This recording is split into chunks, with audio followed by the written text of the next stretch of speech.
When I was a younger man, just starting out in ministry, I felt the excitement of a new way of understanding the world through God's grace and the call to redemption of all things.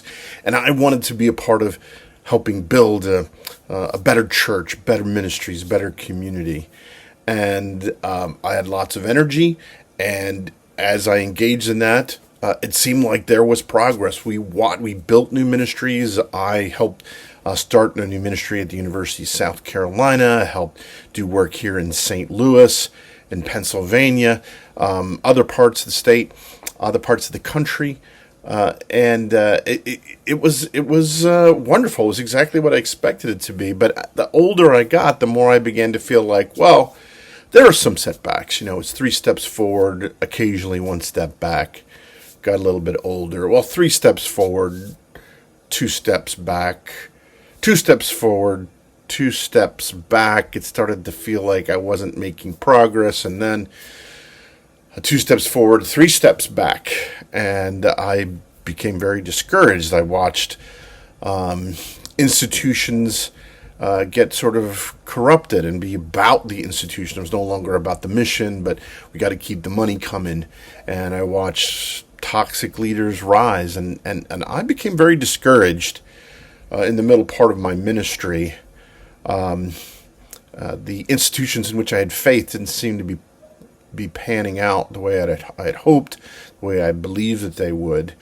And I found it helpful to go back to the fundamentals. What is it that I really believed? What is it that I was hoping to see?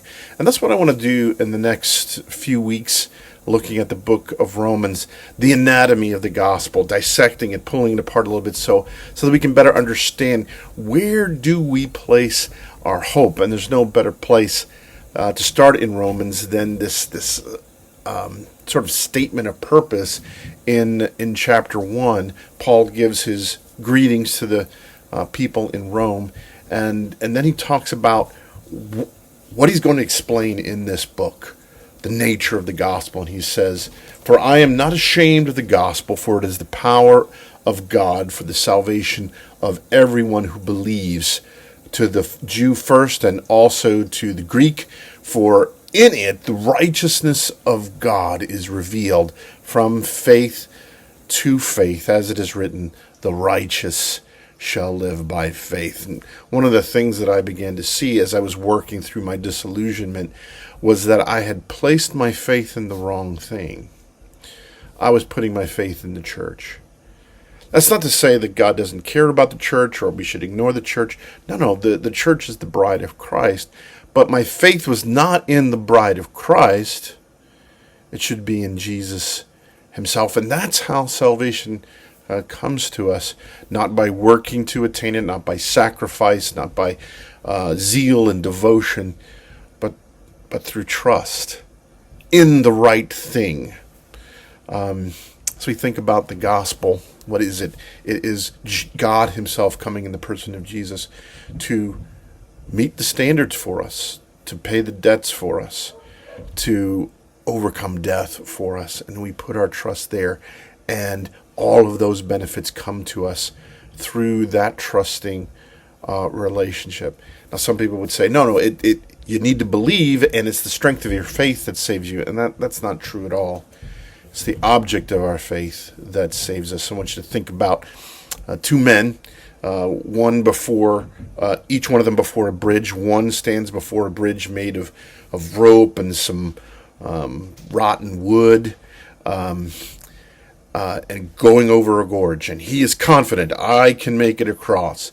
Another man who's very afraid of heights is looking at a concrete walkway, and it spans over a gorge, and he's nervous, and he says, I believe it can take me across. Who's going to get across safely? What bridge will support their traveler? It's the bridge made of concrete.